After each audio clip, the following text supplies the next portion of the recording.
Good afternoon, ladies and gentlemen. Welcome to SEASAC International Webinar. We would like to acknowledge all the speakers of today's international webinar. Mr. Arijit Roy, the Vice President and General Manager of Salesforce. Mr. Agustinus Miranda from Astra PSO. Mr. Bruce Edward Wicks from Rangsit University. Moderator of today's international webinar, Ms. Yayu Sugurufa. It is amazing how time flies. We finally arrived on the third day of SEASAC 2021. The suspense is getting real and real because we are expecting to find out who are the winners of the SEASAC 2021. But before that, we are going to hear a webinar on topic dealing with uncertainty that will be moderated by Ms. Shayu. Ms. Shayu completed her bachelor's degree of Science in Communication at Universitas Indonesia and her master's degree of New Media and Society at University of Leicester. In 2017 until 2018, Ms. Shayu worked for Microsoft Indonesia as a social community manager. She used to be a communication manager at Indonesia One Health University Network in 2018 until 2019. In addition, she was also the account manager for MOCA in 2019 until 2020. Currently, Ms. Shayu is a lecturer of Business Administration Department at Parahyangan Catholic University. So without any further ado, please welcome Ms. Shayu Sugurufa. Okay. Thank you, Rosaline. Good afternoon, good morning, and good evening to all the speakers and participants who already entered this webinar. I would like to thank everyone, and I would like to remind you that this session is part of series of the Southeast Asia Sales Competition event. The topic for this particular webinar is dealing with uncertainty, confronting the unknown. In this webinar session, we have three speakers who will share their knowledge, experiences, and insight related to the topic. The first speaker is Mr. Arijit Roy, the Vice President and General Manager of Salesforce for Indonesia region. The second one is Mr. Agustinus Miranda, the Branch Manager of Astra Toyota Sales Operation. Mr. Agustinus has more than 20 years experiences in sales and marketing, which made him has various insights and deep knowledge related to sales operation. And the third one is Mr. Bruce Edward Wicks from Rangsit University. He is the lecturer in international program, English language course in instruction in classes for bachelor's degree study, including marketing, international marketing, society and law, introduction to law, English composition, business English, operations management, and so many others.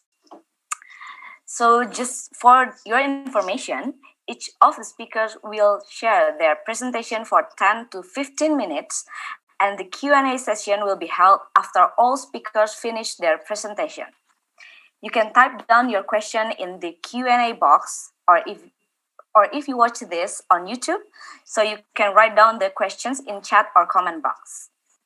So, without further ado, we will welcome our first speakers, Mr. Arijit Roy from Salesforce. The screen and time are yours. Thank you, Ms. Azu. It's a pleasure to be part of SEASAC, I think.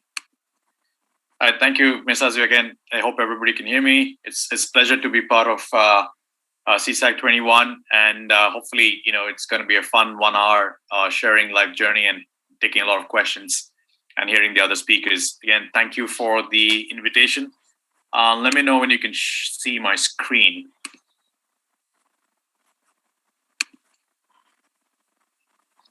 Yes, very clear. Yes.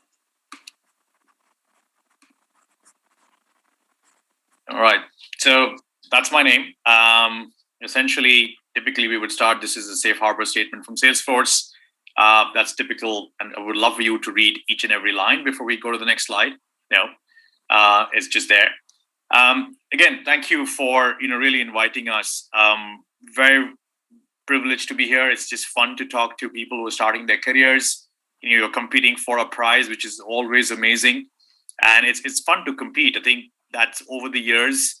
One of the things we would all have learned is it's fun to compete. It's fun to be in the race, because if you're not in the race, you may not win it. So it's great to see so many participants dialing in as well. A little bit about myself. I think the journey, that's where so I was born in a city called Bali. I know most of you are business students, and I know a lot of people are dialing in from Indonesia.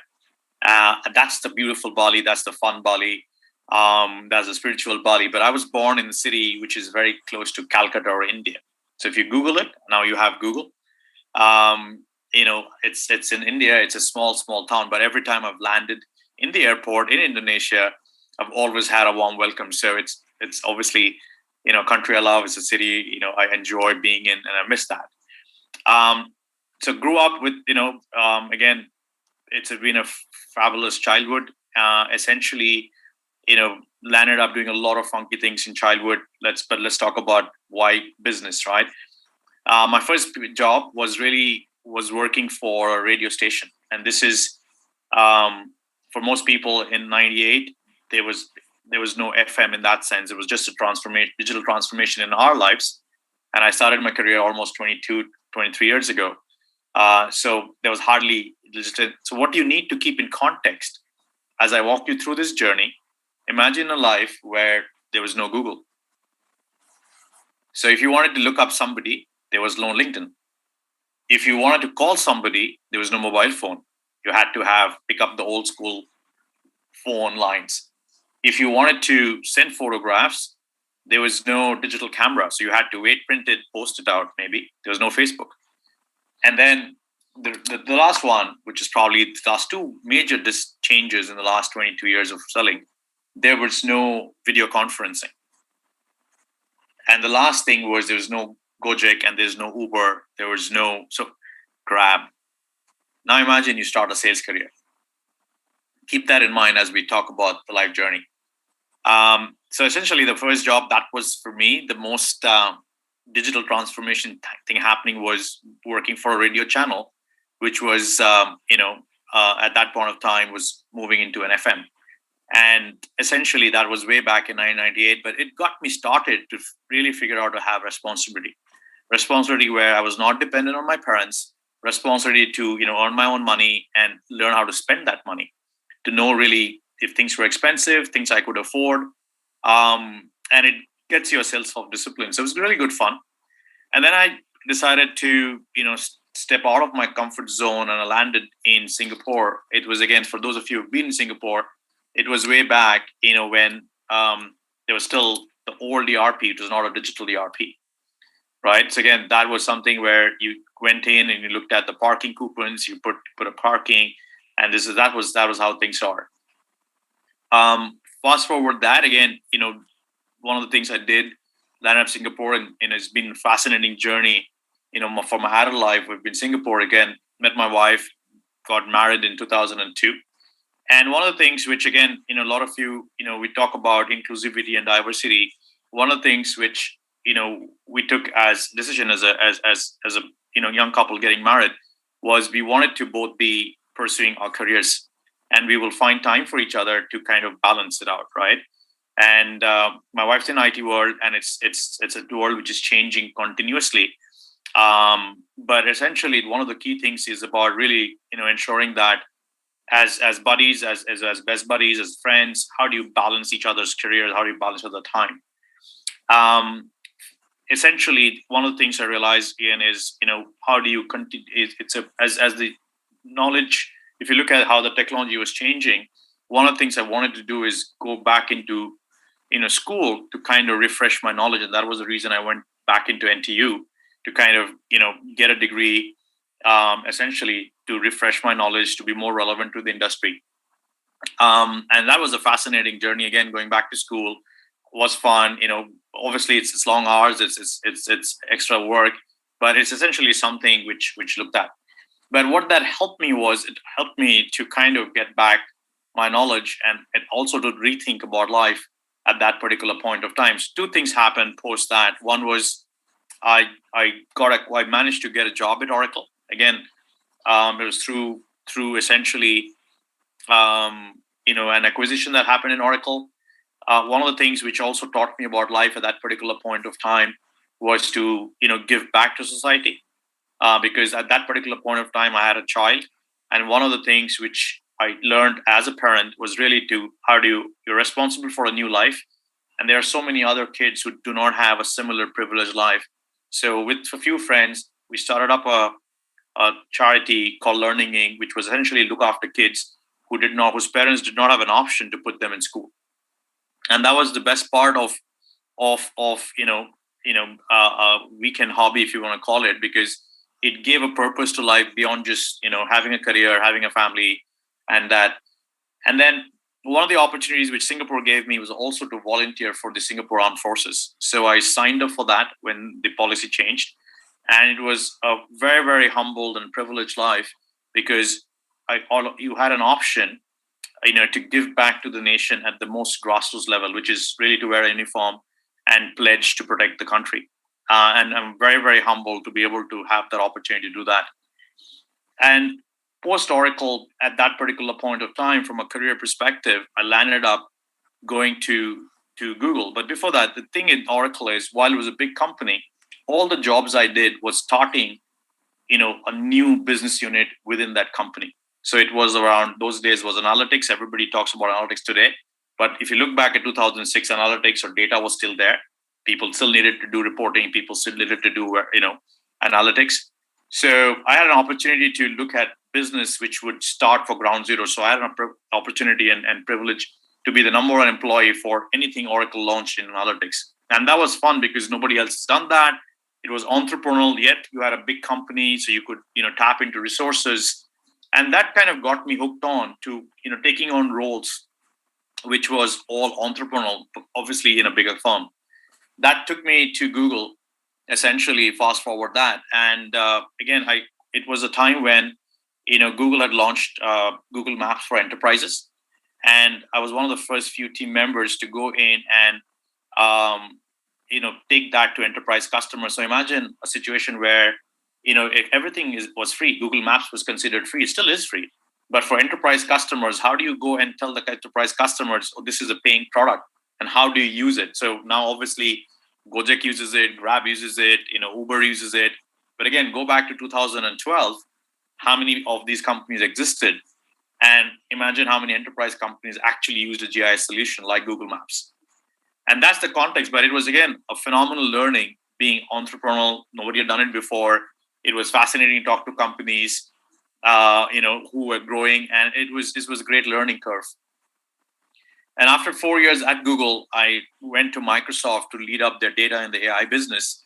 And by that time, the industry was changing. It was talking about IoT. It was talking about AI. It was around machine learning.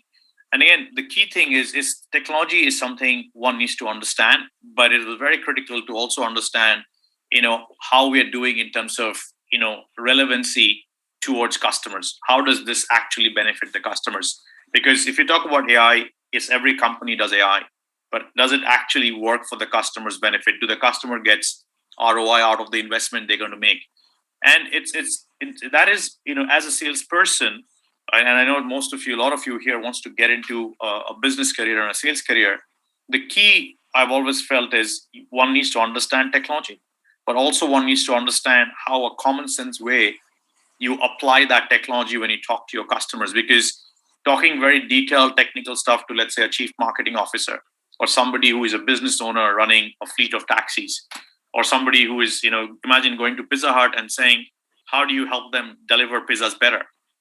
They are not looking at, what are the nitty-gritties of the technology. They're trying to solve the problem. They need to get pizzas delivered in time in 15 minutes somewhere, right? And how can you help them to do it in 12 minutes? That's what they're trying to ask you. So yes, if you say, look, IoT will help them solve it, yes, it's a term. We need to understand it. But when you're translating that to the person at the front, retail experience or the customer experience, how do you translate that? And that's the key of, being successful, for your company that you represent, to make your customer successful. And that's the key I felt always to do that. Fast forward that's the picture of my family. Got 2 young daughters, and I'm now at Salesforce for the last 3 years and running Indonesia for the last 1 year. So that's pretty much on the life journey. And the companies I've always had very, very privileged to do that. So I'll skip to the next slide. And I know this was something which people work at. I think I'm not going to spend a lot of time on this slide, but essentially the world has changed, right? It is about how do you connect over video conference? How do you connect with people who haven't met? And as I said, one of the easiest thing for me personally has obviously been because I started in a world where having a telephone was a privilege. So now obviously I can talk to customers over video conferencing. I have, a collaboration tool to coordinate with. So I probably had some of that advantage that I started my career in a time where technology was very, very limited. But even then, one has to figure out what works for you. Does it work for you to build a relationship over writing a very strong content which somebody will read on a mobile phone? So do you write 5-line email or do you write a 20-line email? Because most people are looking at a digital format. Do you connect them over a social channel like LinkedIn? Can you get them connected through a reference? So there are ways to connect still, and people are obviously learning how to connect differently through different channels. You have to find your own style, given in the new world, we will all be connecting a lot more digitally. The advantage one has today is there are multiple options available, but one has to find style which works for you as a person and which you think would work for the audience you're trying to reach to, right? Because everybody's bombarded with webinars, everybody bombarded with EDMs, but there are still customers who want to talk to you. There will be people who would want to talk to you if you're finding a job. There will be people who are looking for talent. How do you find those people? How do you interact with those people? That's the key learning. But yeah, the model, even for Salesforce, I think changed. I know a lot of you have worked on Customer 360, and I'm not going to pitch that. That is not a session, but I know you've worked on that. I mean, as a company, we offer that. But what I would like to spend a little bit more time, I think some people had mentioned about why is it good, as Salesforce, fun place to work. I think one of the key things for Salesforce, obviously, around the stuff we do, things like, and this is something we would ask, when people come in for interviews, what do you do for fun? What do you do to give back, to the society? And these are very, very key things for us. And this is some of our values, how do we contribute back to the society? And these are the things we do talk about, in our internal meetings. Is something we are very proud of as a team. And these are the kind of values we look at when we, when we interview people. And I'm sure a lot of you, are aware of that, and a lot of you demonstrate that in the world you're in today and in your personal lives. Hi, Arijit. How am I doing on time? You only have like 2 minutes more. Okay, let me go back to the last part. Okay. I know it's some of the advice. So firstly, have fun. I mean, one of the things I've learned a lot later in life, always have fun. Life has a way of making things out better. Second thing is really around being grateful. It is about life to me, is about being spiritual, being connected. If you give back, you do well, you're grateful for what you receive. There is a power in the universe which takes care of you. The third thing is put in the effort. If you think whatever career path you choose, you got to put in the effort and the hours, because it's all about the practice it makes you. And the last thing is you got to be in the race, because only when you're in the race, then the opportunity happens for you. Then things will get better for you. That's pretty much for me, and I'll stop there. Well, thank you again. And for the opportunity to present. Yes, thank you very much, Arijit. Okay, everyone, since Mr. Arijit will need to go, I think yes, around like 6 p.m. Singapore time. Is it right? No, I can stay back. Don't worry. I think I'm okay to go with your format. This is fun, and I will find the time. Oh, okay. So, Miss Dian, I will run through the next session, next speaker. Is it okay? Yeah. Okay, then. Thank you, everyone. Okay, for the next speaker is Mr. Agustinus Miranda. Are you here yet? Okay, Mr. Agustinus is here. You are on mute. Okay, yes. Okay, yes. Please, the screen and time is yours.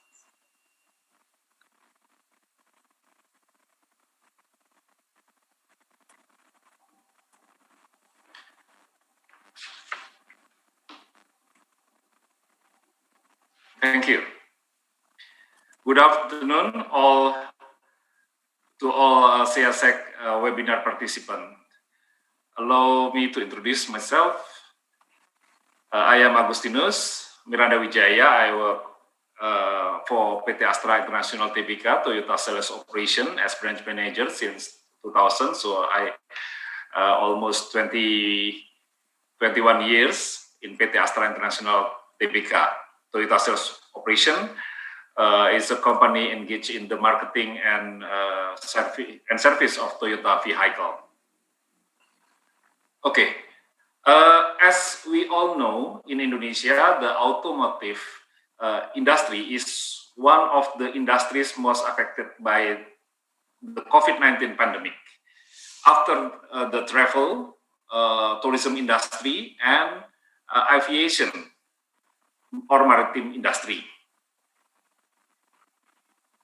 At the beginning of the COVID pandemic, especially in April and May 2020, sales fell by 90% from normal, as we see.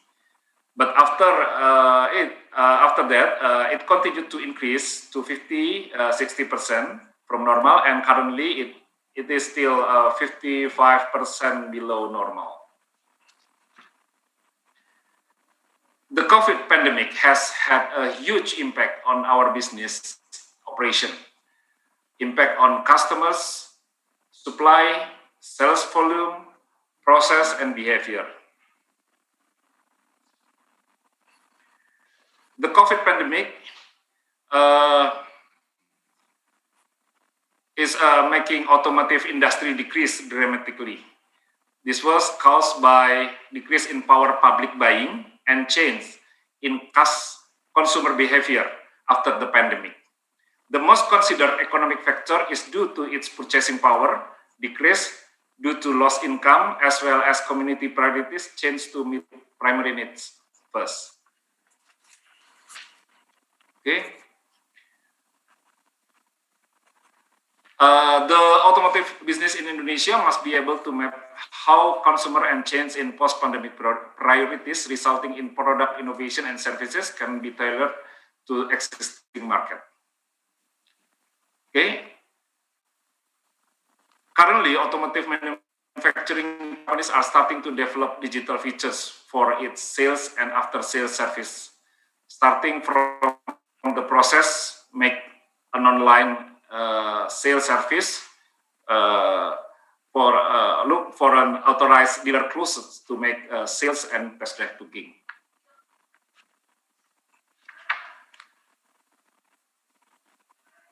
Okay, sorry.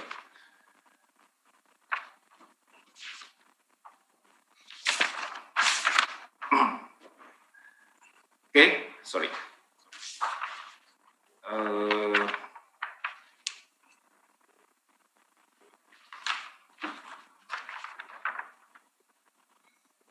Okay, according to 2020 McKinsey research, the automotive business in Indonesia must be able to map how consumer and change in post-pandemic priorities, resulting in product innovation and services can be tailored to the existing market. And then, okay, and data from, sorry, Accenture 2020 report saw a drop in light sales vehicle globally to penetrate in the 20% in 2020. The players at the automotive industry must understand when the market will start to stretch again pandemic. Trends and innovation.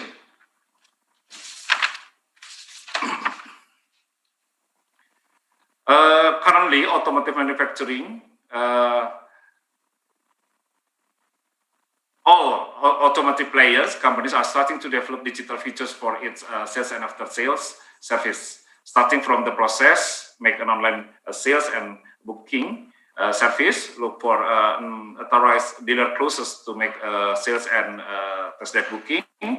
As example here, Honda Indonesia is currently developing an innovative application equipped with various sales and after-sales features for for its customer or its users. It aims to respond to change customer behavior in times of an increasingly digital and pandemic contextless. In the future, automotive industry must be able to compete with the advantage of the innovation of the digital world in reaching out consumer.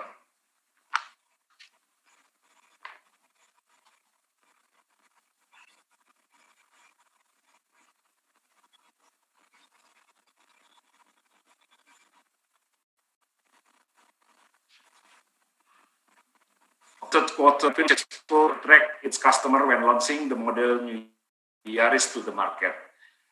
New, where other competitors must be able to create digital experience that is no less interesting. This innovation in the digital field can be the right strategy during pandemic, where all business process must be supported by technology and digitization to reach consumer and its user.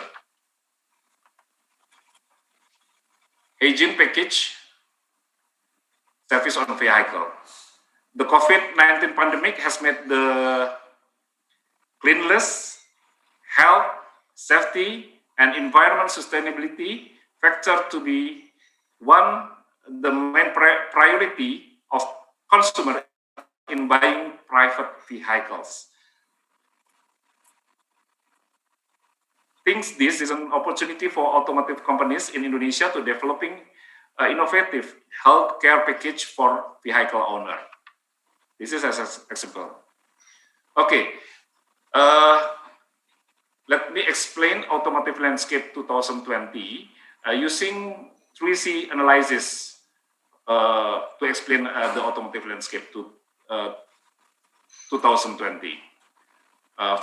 With first change, customer, and competition. First, in outer cycle change, first, intermittent social distancing. Automotive manufacturers are currently in confusion due to the PSBB regulation, making the mobility of the Indonesian people decrease. This causes people need for motorized vehicle is decreasing and has an impact on total production and sales of automotive products in Indonesia. Number two, global supply chain disruption. The COVID-19 pandemic is an antithesis of globalization. Currently, many countries are carrying out export-import restriction between countries due to health problems and safety. This has an impact on Indonesian automotive manufacturing supply chain because a lot of spare parts and equipment that must be imported to produce a good car vehicle in Indonesia. 3. COVID-19. With the spread of COVID-19 virus, people income has decreased, so the purchasing power will very good, including private vehicle, will decrease. Availability of vaccine will be a bright spot for the Indonesian economy and will have a positive impact also in the Indonesian automotive sectors. 4. De-densification, the urbanization. With the spread of the COVID-19 virus in Indonesia, the community is getting bigger pessimistic about their future. The people income has decreased, so the purchasing power will luxury goods, including private vehicles, will decrease. Availability of vaccine, okay, for Indonesia will be a spot for Indonesian economy. Economic recession. Restriction on mobility and access to urban areas are numerous people are increasingly reluctant to live in cities. Finally, there is a trend of the densification and the urbanization because people are more comfortable to live in a suburb area. Less mobile society. The imposition of strict social restriction in various areas make the community increasingly reluctant to do mobility. This changed the habit of the post society a more or less pandemic. This factor causes the automotive industry to grow decreasing because the need for mobility decrease. In middle circle, we talk about customer. First, micro mobility revolution. The COVID-19 pandemic creates new habits in society, where a trend micro mobility makes everyone just going out of the house to travel long distance just close. So that in the future, automotive manufacturers must start to innovate, developing the right choice of vehicle for short trips. C, HSE conscious. The hygiene, health, and safety factors are priorities in post-society COVID-19 society. Number 3, about private car wins again. Private vehicle, especially cars, will be the safest choice for the pandemic. And used car preferences, one side of the car will be the prima donna, but the purchasing power of consumer at the moment pandemic crisis is on the decline. So as the result, used car will be the preferred choice attractive to the post-pandemic society. Sorry. Okay. 5, flexible on-demand mobility on the rise. Today, consumer increasingly want flexibility in various things. This is caused by the COVID-19 pandemic, which creates uncertainty in all aspects of human life. In the automotive industry, for example, people need financing vehicle loans are more flexible because the decreased consumer to get choice of mode transportation according to need is also a service that will be booming after the COVID-19 pandemic. We, WFH, work from home policy that begin to be adjusted to the condition of the pandemic made some community groups are increasingly their mobility. In some office has implemented the WFH hybrid concept where within a month or 2 weeks will work at the office and 2 weeks at home. This policy can be breeze fresh for the automotive world due to the significant increasing in mobility. The last inner circle competition. First, digitalize customer channel. In the future, players in the automotive industry must start developing digital customer channel in response to the contactless economy, where the perpetrator is working on consumer through digital channel. Mr. Agustinus, starting from the minutes left. Okay, yes, okay.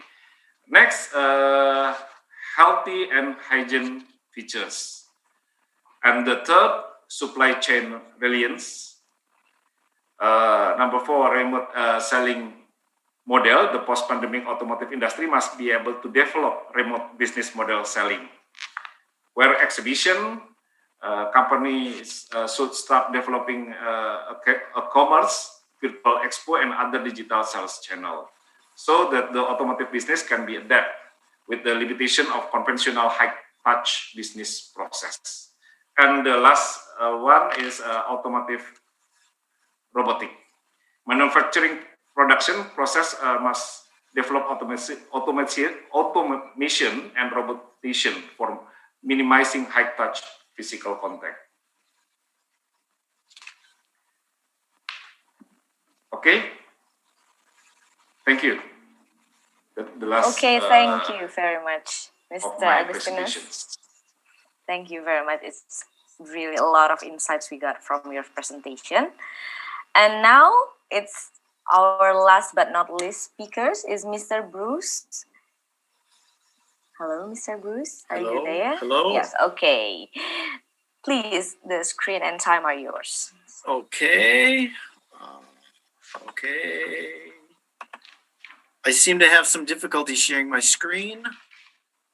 Okay, sorry. probably Budian can help. Okay, stop share. Okay. I'll remember to stop. Here we go. You cannot share your screen while the participant is sharing. Yes. Agus, can you stop this? Oh, there we go. Yeah. I think we're okay now. Okay. Can everybody see this? Not yet. Not yet, Mr. Bruce. Oh. Let's see.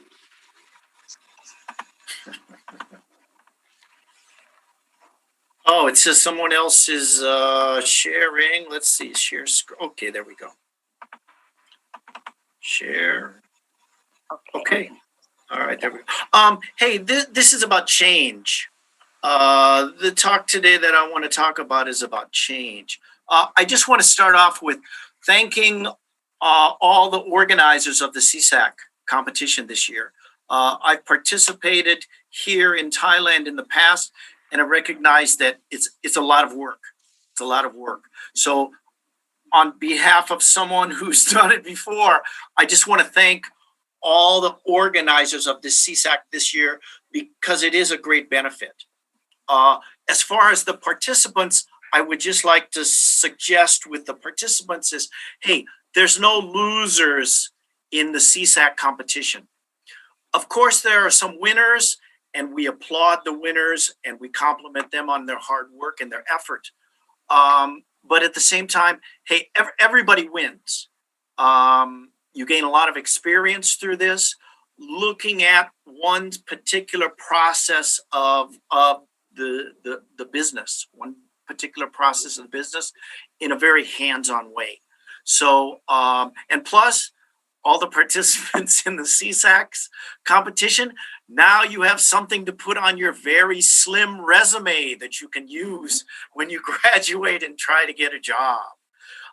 So thank you all. Thank you all. Hey, I just want to talk about some changes, about business changes, okay? And go back way in the beginning of the Industrial Revolution. About 100 years ago, that's when that's when management consulting was created. And I know a lot of you know about Frederick Winslow Taylor. Hey, he was the one that first started pioneering time and motion studies by looking at how you could produce things more efficiently by studying how you do that.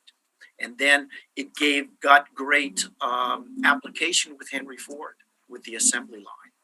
The interchangeability of parts, the specialization of tasks, and getting people to focus on the discrete elements of the production process. Just fast forward a little bit to Peter Drucker. I'm sure as business students, many of you have read a lot of the ideas about Peter Drucker. But look, this was in the 50s and the 40s. He articulated ideas about what management was all about. Defining objectives and then determining how you could achieve those objectives, organizing the environment of a modern corporation so that it could achieve productive work. Right. It was and also during this time, this was the birth of the modern industrial organization and that pyramid style of organization where at the top is a CEO and it trickles down to the bottom to the real production workers. Right. Porter, I'm sure most of you know about Michael Porter, who was born in 1847. But he looked at the 5 forces, the competitive advantages, the Porter diamond. He was one of the pioneers that looked at modern business and looked at it as the different discrete elements of business and how you could maximize the talents of an organization in each of those discrete areas. This SEASAC competition has focused a lot on the sales aspect. And one of the old sayings that you can learn is that if you're a salesperson, you're never without a job. Because if you know the skills of how to sell something, you can apply those skills everywhere. And of course, always, if you know how to sell things, you'll never be want for a job because you'll always know how to sell yourself, right? So other ideas. And then remember in the 1980s, I call it the Japanese contributions. Total quality management, the idea of how you define quality and how you achieve quality. Up until the 80s, probably the most common quality tool that was used by productive organizations was acceptance sampling. You just, hey, you sampled 10 out of 100. If those 10 were okay, then you figured the rest of the 100 were okay. And acceptance sampling was developed in the 1940s. Also with the JIT, just-in-time inventory, and lean manufacturing, trying to incorporate continuous improvement in all of the elements of an organization. These modern management tools that were developed in the 80s, hey, everyone uses them today. Also, one thing that the Japanese contribution was tended to decentralize an organization. I can remember Microsoft, reading about Microsoft when they developed their early Windows and when they developed their early products like Encarta. Their organization had 6 or 7 layers, whereas other companies, you might see dozens and dozens of layers from the top of the management to the bottom of the management. But Microsoft and these early tech companies really adopted and embraced these ideas of how to flatten an organization so that it can become more productive. Something else too, I always like to talk about the Michael Jordan effect. This was in the 1980s also. Air Jordans were released in 1985. And what the Air Jordan effect to me is, the Michael Jordan effect, is it taught companies the value of brands. Companies like Nike, companies like and follow on with the Air Jordan, they recognize that if you create huge brand awareness, that can become an incredible competitive advantage. Prior to this time, prior to quality, prior to brands, the most competitive thing that a company had was price. If you could sell something, a good or a service, lower than someone else, hey, people would embrace your product. But when quality came about, it changed consumer perceptions. And then in the 80s, that's when brands became another important thing that could give an organization a competitive advantage in their product or their service. And how, for example, Nike, how they did it is they used their logistical talents to keep costs low. They lowered their labor costs by shifting their labor to low-cost countries, and they were able to do that through the birth of logistics, moving things from place to place. Just a little, think about change, because we're talking about change. Somebody that I always like to mention is Thomas Kuhn. He was somebody who postulated the idea of paradigms, how new ideas can be created and how they can dominate. And then that new paradigm becomes accepted in a certain body. It's been applied in philosophy, it's been applied in science, and it's also been applied in business. And he pointed out that change is not an evolutionary thing. Change is something that can happen very quickly. Something that comes along that disrupts the idea can change the way people think. And of course, in business, the person that coined the term creative destruction, Schumpeter, he said, look, organizations, because of the competition in the capitalist system, people are always trying to compete, come up with new ideas, and carve out a bigger niche in the marketplace. And so he focused on the idea that, hey, if you're a business, you have to recognize that you have to change constantly.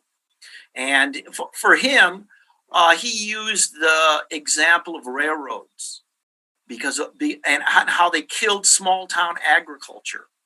Because at that time in the 50s, agriculture in the United States was still a large part of the economic system. But railroads came about. People could ship goods long distances at low costs. And so nobody went to the local market anymore because they could go to the big supermarket and buy things. There's huge examples of this creative disruption in business that you can find. Xerox in copiers. Who uses copiers anymore? Polaroid used to be a huge multinational photography company. They're gone now. IBM used to be big in computers. IBM stands for International Business Machines. That was the sine qua non of that business for decades of making different kinds of business machines. But what happened? They ended up selling all of their product to other companies, and they just focused on services because they said that's going to be the future. Some of you can still remember when you were younger and you hung out in shopping malls. But if you look at shopping malls today, particularly in the United States and Europe, shopping malls are ending.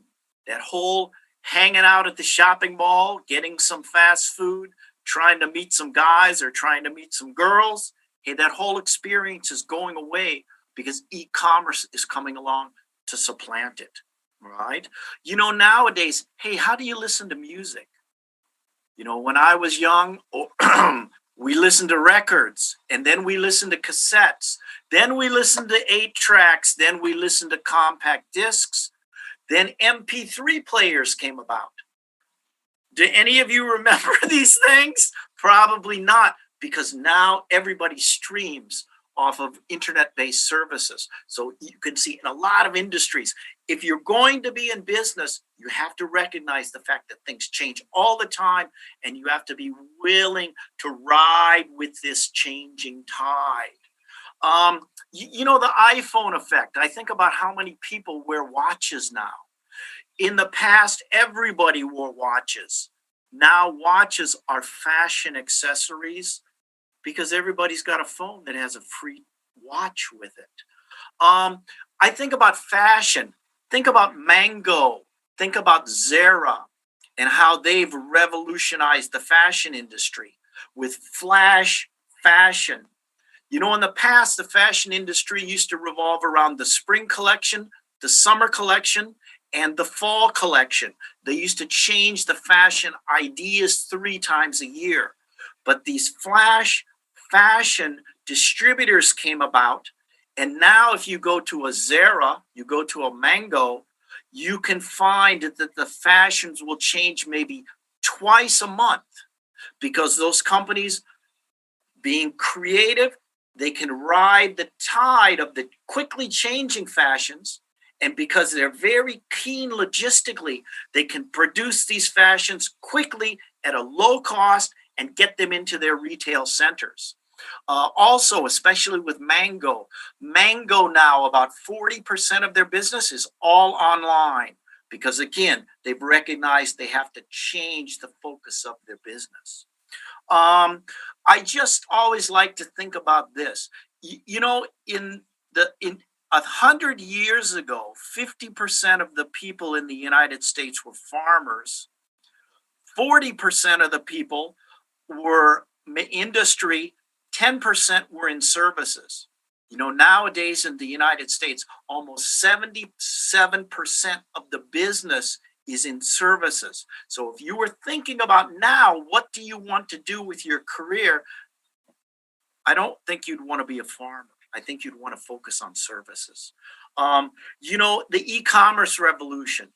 You can bank, insure, invest, advise, program, buy, borrow, sell, all online. So looking at e-commerce, there's a lot of business opportunities as entrepreneurs, or if you want to get into business. In the past, if you were smart, you were good with numbers, people would say you should become an accountant. I would suggest today, if you're sharp, you know numbers, you should think about getting into logistics, because that is a key competitive advantage that the marriage of communication technology and the internet has made to be a big strength that companies can rely upon. Hey, the idea of a black swan. What the idea of a black swan is, it's some surprise event that's got a big impact beyond the normal expectations. But in hindsight, people say, "Oh, we should have anticipated that." I remember in Thailand around 10 years ago when there was a huge flood that flooded a lot of the northern portions of Bangkok. And when I say Bangkok, I mean like 100 kilometers north of Bangkok. This area is filled with industries. About 40% of all the thumb drives and other kinds of memory is produced in that area. But all of that manufacturing facilities, hey, they were all swamped with this flood. Who could have predicted that? Hey, what about this COVID? Was COVID a black swan event? Was it something that nobody could have predicted? No, I don't think so, because I think a lot of companies thought about this potential disruption in their business operations, and they had plans in place to answer this kind of a business disruption. Thanks, Bruce. It's yes. 2 minutes left. Okay, the last thing I just want to finish on is I just finished training with some training with a large multinational company here in the Bangkok area. And this company, they produce a lot of optical equipment. And I'm sure a lot of you have probably used some of their equipment, but I'm not going to mention it because they certainly haven't given me permission to talk about their operations. But I just want to mention, because I had a lot of contact with the people that worked there and a lot of comments about how COVID had particularly affected their company. For example, in operations, they mentioned that, hey, getting components and shipping final products became a huge issue with the company that raised up a lot of costs. And one of the individuals, he made the comment to me that he missed the just-in-time ordering days, because he said, it was so much easier when we had a big inventory on hand. Also, what it did was it highlighted the value of, for example, material resource planning, where companies, the material resource planning is the programs that link the orders to the deliveries and the production in between, and it highlighted the importance of MRP. Also, the QA was quite affected in the companies. For example, all the head office people from the United States, as soon as the COVID came, they all left. And so it was all operations based on video conferencing. And people said, hey, they didn't like video conferencing because the communication was so stifled. Also, training really suffered because there was other activities people had to fill up their days with, so they couldn't get involved in training. Also coordinating with suppliers. If they, for example, if they changed some tooling or something like that, hey, it was all video conferencing. It was much more difficult. And then the biggest change that I noticed in the company was HR, the human resource management. Employees had to be screened. Employees had to be monitored to make sure that they didn't get involved in COVID areas, and then they would bring the COVID into the work. Setting up the temperature monitors and things like that, and then getting employees to recognize the importance of following these health guidelines so they wouldn't jeopardize the workplace. Getting people to wear masks, getting people to use hand sanitizers. But most importantly, what I admired about this company is they expanded this concept to try to teach employees more about just general hygiene and how you can stay healthier so you can become a more productive contributor to the company. And then the last thing that I was impressed with is because a lot of people, their morale suffered because of this COVID. and the company made a lot of efforts to engage in very discrete activities that boosted employee morale.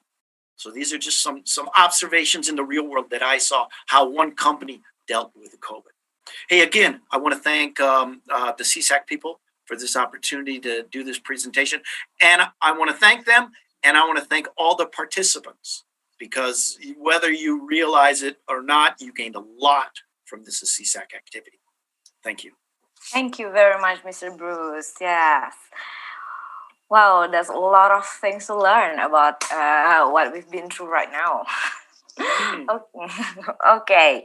So if you guys have any questions to all the speakers, you can send to the chat box, or probably if you want to speak directly, you can raise your hand and you can ask the speakers.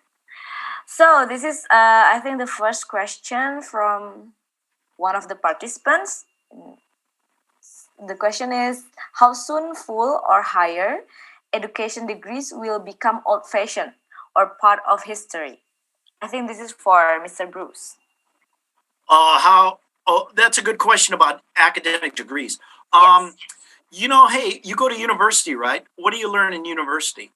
I would say that when I was in university, the business ideas that students learned, about 75% of them are old-fashioned.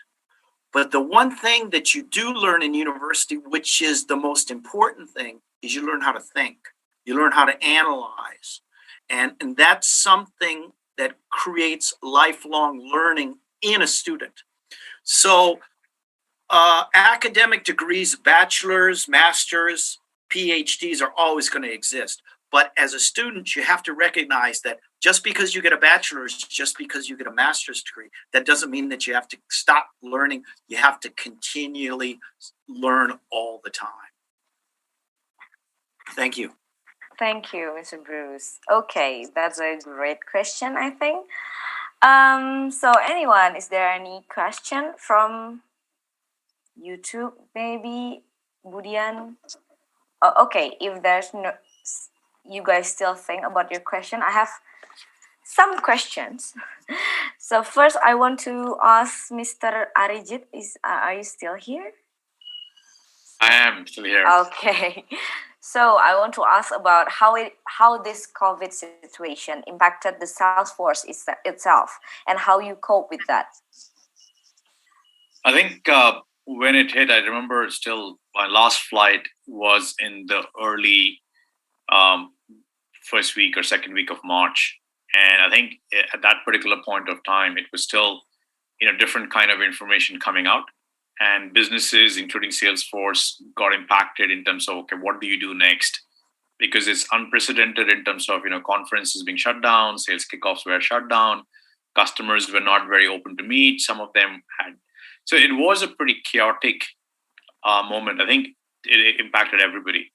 Where we started, looking at things, what you could control and things where you had to kind of look at. So there are two things Salesforce did. I think one is, as a company, given our social responsibility, the company went into procuring PE kits, went into looking at how do we work with our customers who are looking at how do we get people safely to work, and how do we get them productive, right? I think, so those two things is something as a company we did.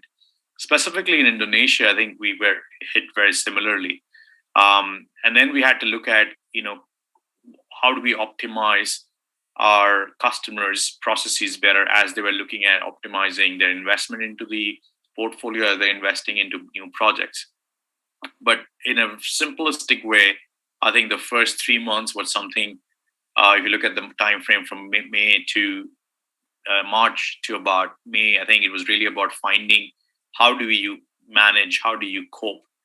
And on the employee side, we also looked at things like how do you keep people mentally healthy? How do you, look at the new routine of becoming, physically, active while you're spending 8-10 hours on a screen. So those are the areas Salesforce worked on internally with its employees and with customers and partners. Okay, thank you very much. I'm very curious because previously I worked in startup and it hits hard on them. So I kind of curious with other companies. Okay, is there any questions, Miss Dian, from other? Oh, okay, you have one. Okay, Mr. Lee. Okay, yes. go. My question, Can go Arijit, first, thank you for your nice presentation. And I also believe that finding your own style and having fun while work really is one of the keys to success. You also said that making customers successful is a key to success. And I talked to a lot of salesperson and I found out that companies put a lot of pressure onto their salesmen to push the sales and also do a lot of micromanagement. So at first, how do you handle this at Salesforce? And what do you think personally about that? How do you make the customer wanting to buy and not trying to sell something with pressure? Very good question, Lee. I think if you are in a sales job, it is going to be a quota carrying job, right? And if you look at, it is something which, if you enjoy, it's like playing sports. If you're related to sports, right? You got to go in there and you got to perform every day. You play the game. So there's no different in sales. It's again something which, if you aspire to be in, getting into the process of being able to deliver a number because that's your responsibility is something everybody will expect for. What has worked for us is really around the fact that we've got a very robust process of how do you, let's say, do pipe gen, how do you do deal progression, how do you engage with customers in different situations. Obviously COVID makes it extremely harder because you're doing it digitally versus physical capacity, but the framework always existed. How do you connect to customers in different manners? Obviously through our own Salesforce platform and different digital channels that's available.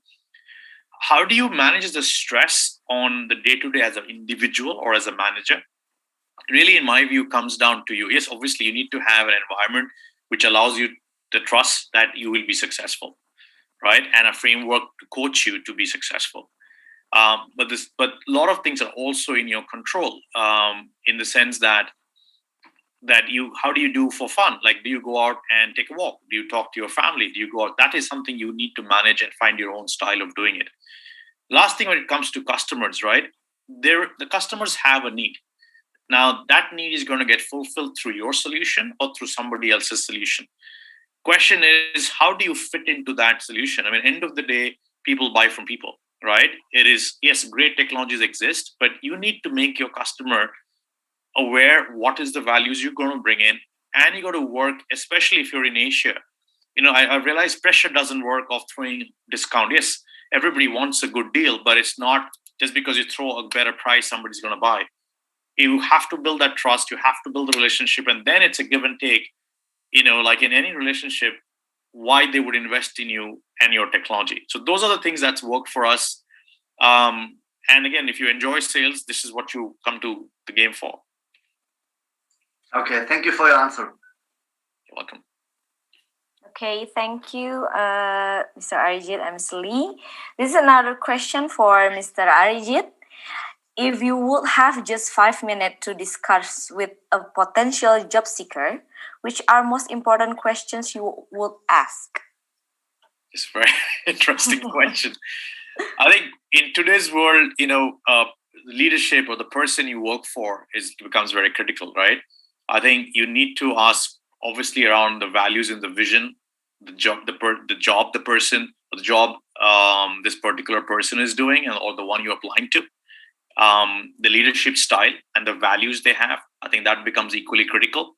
And the third thing is really around, you got to have a pitch about how do you think you would fit into, the position you're applying for. So if I have 5 minutes, really around leadership, values, and then the second would be, pitching in how would you fit into those values and why would you want the job, or what are you passionate about? That's probably, I think, in fact, Salesforce, we used to have this. If you look up the Salesforce stars in Singapore, in San Francisco, there is a competition, where you would have a choice to, if you're a startup, you were pitching, as you would travel up from level 1 to, I think, the level, whatever the highest was, is about 3-minute lift ride.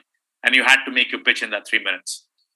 So that's pretty much what you have time for. Okay, sure.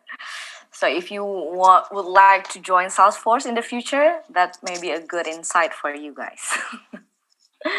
Okay, any other question? May I?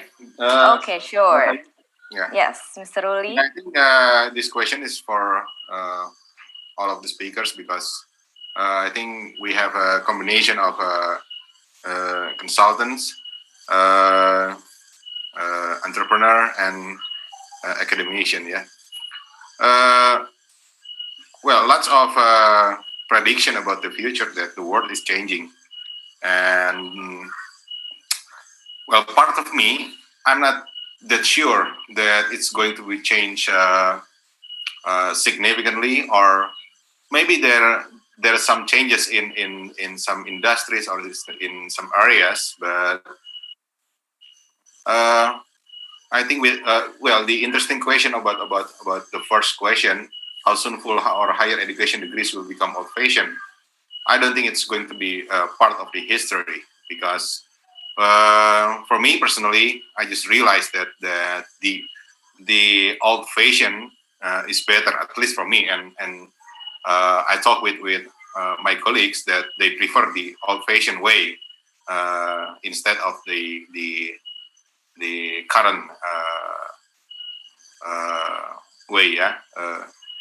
But what do you think about is it true that the world is going to change significantly? I think, and it's going to be sustained, because I think for some industries, for salesperson, that it is important for them to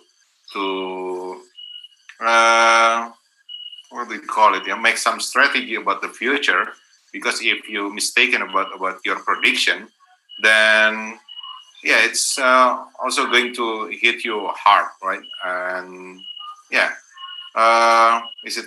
Yeah, that's mainly, that is my question. Thank you, Bu Sayu, for your time. Yeah. Okay, maybe we could go to Pak Agustinus first. You could share your thought about the question.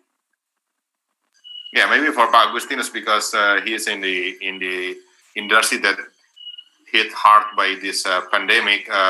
What are Toyota or Astra prediction about the future? Is it going to be changed? And then what kind of strategy? Of course, you cannot tell the exact strategy, because your competitors can copy it. Yeah.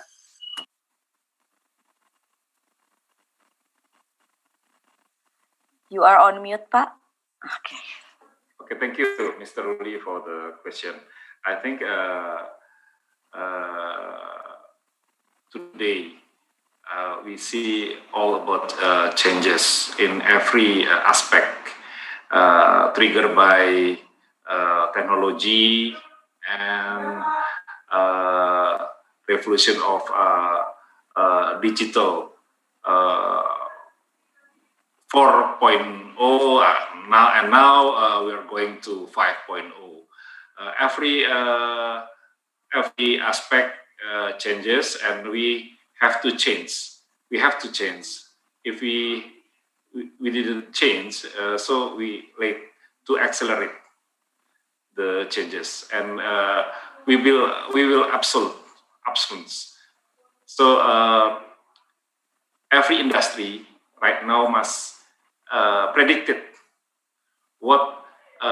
how to survive for future, and how they prepare all change, all factors that make change their competition situation and their external and internal factors. I think we must accelerate of changes, Mr. Ruli. Yes, thank you for your answer, Agustinus. Okay, thank you. Maybe now, Mr. Bruce, you have any thought about the question from Paroli? Oh, I think that change is, of course, accelerating. If you look at, for example, do students know what a fax machine is? Hey, for many years, there's been talk about it being a paperless society. Hey, that's fast becoming the norm now.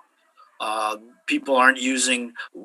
In 20 years, will people know what paper money is? Think in the automobile industry, electric cars are going to dominate. And if you look at 20 years ago, or even 15 years ago, who would have ever thought about something like Facebook or the whole phenomenon of social media? So you can say certain, like for example, electric cars are going to change today, but as Mr. Roy said, with technology is creating changes in things that we don't even know today. So yeah, I think life and change, our relationships, the way governments act, the way the urbanizations around the world because of the rise of industries. Change is going to just continue to accelerate. It's something everybody has to adapt to. Okay, thank you, Mr. Bruce. And last one, Mr. Arijit, any thought? I think absolutely change is fascinating. I think simple things like my kids are growing up and saying one of the things, like Mr. Week said, driving was something very critical because that was independence for us when we were growing up. Kids today are talking about driverless cars, so that's not a skill they want to learn, right? They're saying, look, I would rather read a book. And the thing which fascinates me the most is space. And looking at SpaceX, I don't think, when I looked at all of those, I could ever think that there would be a tourist on space. So change is definitely impacting us, and it's fascinating. I think Mr. Weeks earlier said that. I think adaptability is key as students. Having a growth mindset is key. I think change that allows you to be, have fun and change essentially. But absolutely, change is constant. Okay, thank you for the three speakers for the answers for Mr. Ruli's question. The next one, we still have questions from Albert Tobing.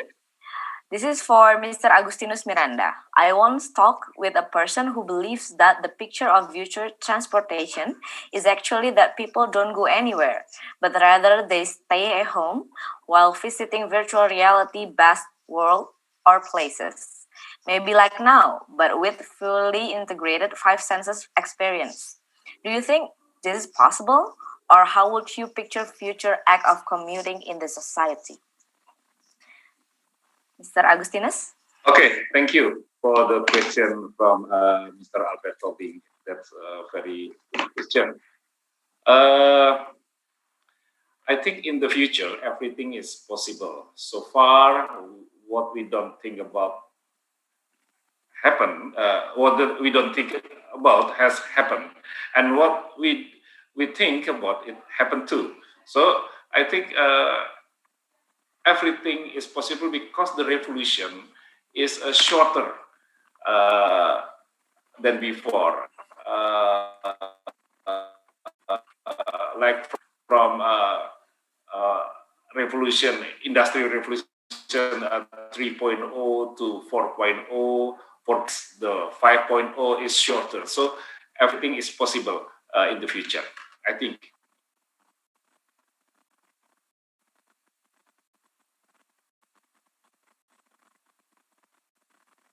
I think we lost you, Mr. Agustinus. Hello? Okay. I think we got disconnected from Mr. Agustinus. Okay. We'll continue when he get back, I think. Anyone with any other question? You can just raise your hand or open your mic.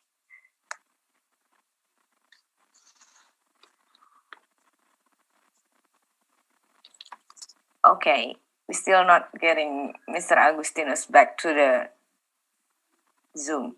Okay, then. Then I will ask the question to Mr. Bruce.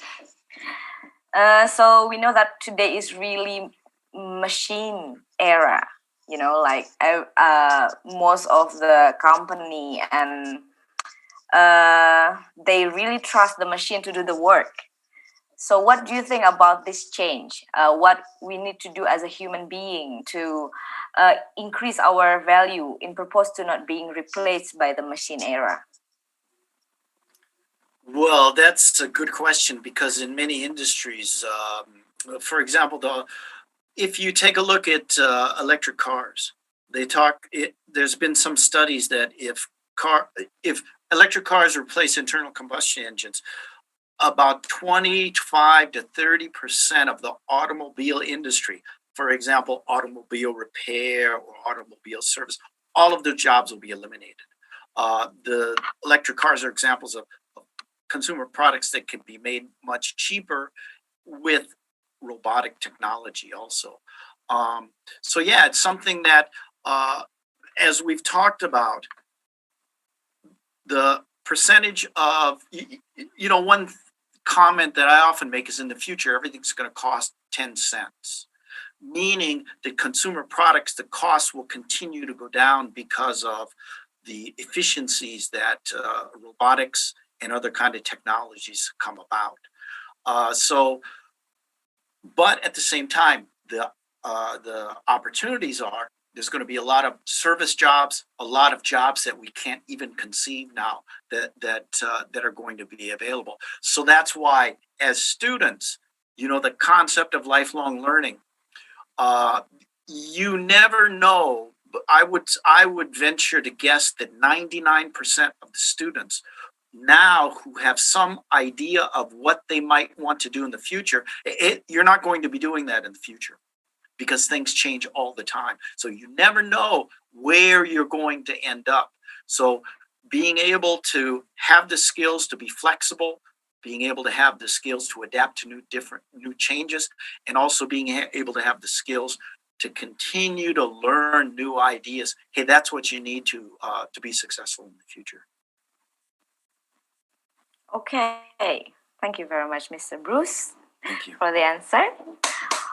Hopefully we are not all being replaced by the machine then. Okay, so any other questions, guys?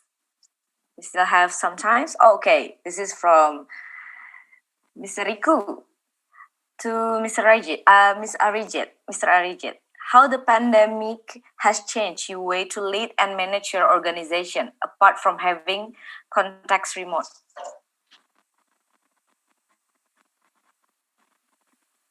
That's a very, very good question, Riku. It definitely, is difficult to manage and lead, or the level of difficulty to manage and lead is a lot more difficult, when you're not able to meet and you're across the screen. For example, when you have new members in the team, it's very easy to go meet customers, like in a sales role, right? Where you can do a joint presentation together, you can, lead the presentation, and you can see how the other person can pick up some of the tips and the tricks, and vice versa. So obviously it's challenging to do that. One of the ways you could try is, do a little bit more preparation in terms of dry run to test out the different scenarios that could go wrong. One of the most common things which we have all learned how to do is ensuring that, like in this session, like the Zoom screens, that you've logged in a few minutes early, it's got, challenges looking at it, internet could drop. And preparing a little bit better on the tools which you're going to use to present. The second is around tolerance, because a lot of people are working from home, which means, space is constrained. All of a sudden you have more people at home during the daytime, people. So, things like, having a child walk into while you're presenting for a customer, having empathy for that or having tolerance for that, because that is in the new normal, that can happen. The third thing is also being about patient. Things are not going to be as efficient or as fast moving. So, how do you do when you say patient in a sales role? What do? You work to reach out to more people, try to find more new solutions or challenges they're facing. You spend time listening more because, while listening was critical at every aspect, you got a little osmosis. To me, those three things, right? Prepare a lot more better, practice, the content with your colleagues, have your tools ready, be more tolerant, be more empathetic, and thirdly, have a little patience with the process because customers are equally facing similar challenges. Okay, thank you very much, Mr. Arijit. Oh, we got Mr. Agustinus back in the session. You are in mute. You can continue your answer. Okay, thank you. Mr. Agustinus. Thank you to Mr. Tobing, yeah? Okay, I think in the future everything is possible, triggered by a revolution in technology and in other aspect, other factors. So I think everything is possible. So far, we don't think about has happened. It's happened, and we think it happened. Actually happened.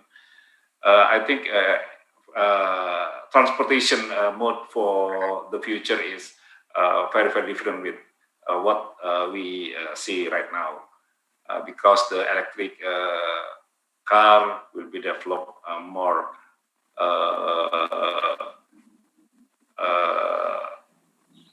More massive than before, and the car based on fossil energy will be absolute. I think like that. Thank you. Okay, thank you very much, Mr. Agustinus, for the answer. We still have like 5 more minutes. Do you have any other questions or want to share your experiences also? No? Yeah, maybe I can Okay. share a little bit of my experience. Yeah, the reason why I asked my question previously about I still have my doubts about these sustained changes regarding the pandemic. Also, yeah, of course, if there's an advancement or invention in a certain technology, it will, and then it can get accepted by the society, it would change the world differently.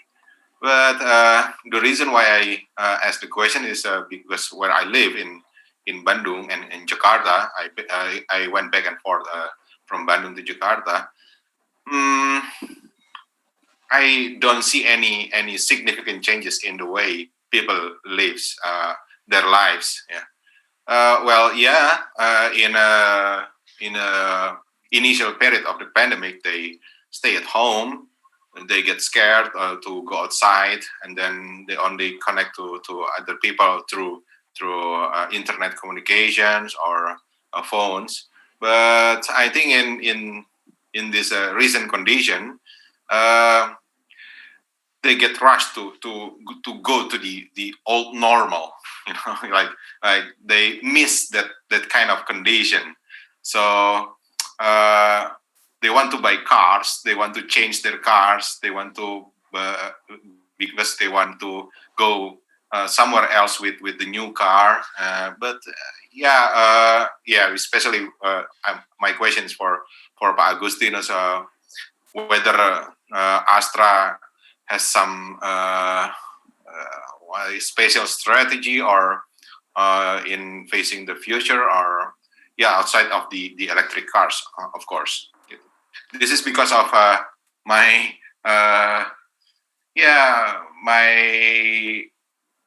knowledge about my surroundings. Maybe it is different with Singapore or Thailand, but in Indonesia sometimes I look at people and they want to go back to the old condition faster, something like that. And of course, I haven't see any invention or advancement in technology that can change the world significantly. Maybe I am mistaken because it is only based on my knowledge. Thank you, Shayu. Okay. Thank you very much, Pak Ruli, for your insight. Maybe anyone would like to say something about his experience or? To Roy Arijit. Mr. Felix. I've got a general question about sales and the culture, because in university we learn the cultural differences, Lewis model and everything. And I think you're in contact a lot with America as well, in Europe and Asia. Now my question is, if you are in a sales meeting or in general meetings, do you have to adapt to their culture, or do you have to change your attitude if you're doing sales with Asia, with America or with Europe? That I'm assuming that's for me. Look, it's a very, very fascinating question. So I'll give you my example. I'm born in India. I grew up in Asia, and I'm pretty much an immigrant, and I'm a foreigner in every country in Asia, right? So adaptability is the key. I think for what works is, are you open to be humble enough to accept that the culture you're going to operate is going to be different than the culture you grew up with? I think that to me is the first one. Are you humble enough? Are you able to adapt to certain basic things within that culture you're going to operate in? That could be simple things like, for example, and this is interesting, right? In Asia, we always have a title for elders, right? We don't really, like, between the Western world and the Asian world, and this is the debate I always have, like, we don't really celebrate Mother's Day, right? But we touch our mother's feet, because that's a show of respect, and that's something which happens across Asia. So I think as long as you're aware of the cultural, nuances, because it's good in every culture. As long as you're able to, adapt to the new culture. I'm not saying adapt where you need to know everything. It's more about, being aware of certain, intricacies of operating, and that's something which can be easily adaptable. If you're aware, self-aware to say, what are the things do I need to do to adapt when I go pitch to a customer? So, like, for example, in Asia, things can happen where, because you're in traffic, you could be late. Now, is that an excuse? It's not. But it is acceptable because that person is late because maybe they got stuck in a traffic or they had their kids to drop, right? If I take things differently in Asia, and again, this is like working in an industry here, being a mother, being a daughter is very different, and having a job, because in Asia, a lot of times your in-laws and your parents stay with you. In the Western world, it doesn't. So as long as you're aware of these nuances and you're open to adapt, I think you can be successful in any part of the world. Thank you very much. Thank you very much, Mr. Arijit. So I think we are really close to the end of this session. I would like to thank for all of the speakers. Thank you for all the knowledge and the insight that you shared to us. And before I get back to the Master of Ceremony, I would like to thank everyone who attend this session, and good luck for all the finalists who are now waiting for the announcement. And just like Mr. Bruce said previously, none of you are losers. We would like to thank you all for all the great efforts. Okay, thank you. Get back to you, Rosaline. All right, thank you very much, Ms. Yayu, also all the speakers. It has been so insightful. So let us give our virtual clap for the webinar. So interesting. I would like to inform that this webinar can also be seen on Unpar official YouTube channel. And this webinar is the outcome of the great collaboration between the Business Administration Department and the Business Administration Laboratory of Parahyangan Catholic University. And the members of the team are Dr. Banowati Talim as the Competition Director of SEASAC 2021, Ms. Diansa Deli, Master of Accounting as Competition Organizer of SEASAC 2021, Mr. Albert Mangapul Parulian Lumban Tobing, Master of Business Administration as the Head Judge of SEASAC 2021, Dr. Maria Widyarini as the Head Buyer of SEASAC 2021, and Dr. Ruliusa Pratikto as the Webinar Coordinator of SEASAC 2021. And not to forget, this event will not be held without the support from our gold sponsor, Salesforce, our brands sponsors, iMultiply, Nordic Business Forum, and Rangsit Oil. Ladies and gentlemen, now we will have a dinner break for 1.5 hours. So let's take a break and see you at 7 p.m. Jakarta time. Thank you. Thank you. Thank you very much. Bye. Thank you. Thank you. Thank you for Thank you all. all. Thank you. Thanks. Bye. Don't forget to fill the webinar guest book on the chat box. I give a link. Okay, thank you.